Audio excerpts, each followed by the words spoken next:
while. Jim Koch knows beer. I still taste a sample of every batch of every beer that we make.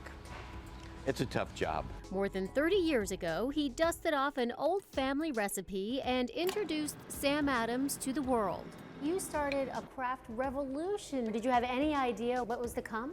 My wildest dream out of all this was that Samuel Adams, the beer, would start a revolution the way Samuel Adams, the patriot, had started the American Revolution. In his book, Quench Your Own Thirst, Koch details the grit it took to build the Boston Beer Company from scratch.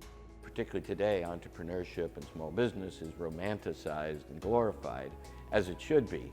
But in the book, I talk about you got to learn to take a punch. With more competition from small craft brewers, Boston Beer has been punching back with new products like its nitro beers. But slowing growth and a falling stock price knocked Koch off the Forbes billionaires list this year. It's kind of ironic because I'm now an ex-billionaire. The stock went down.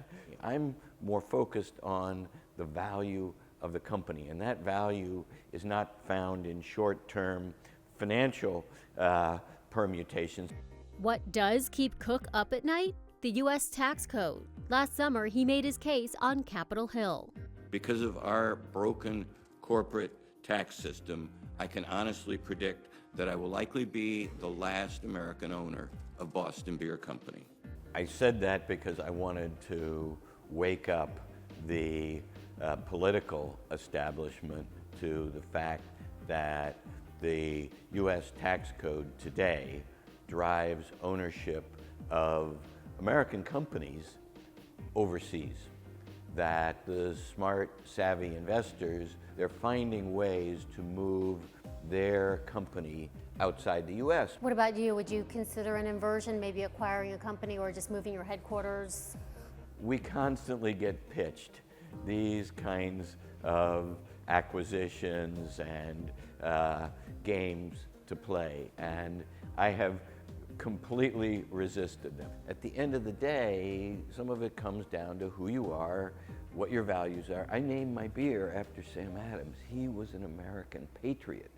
He ought to be an American company.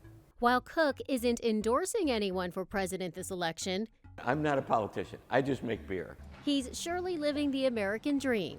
As I look back and I ask myself, if it now, 30 years later, was still this little local business making great beer, would I be less happy than I am now?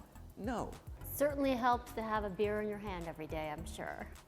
Yes, it does. Allison Cossack, CNN Money, Boston.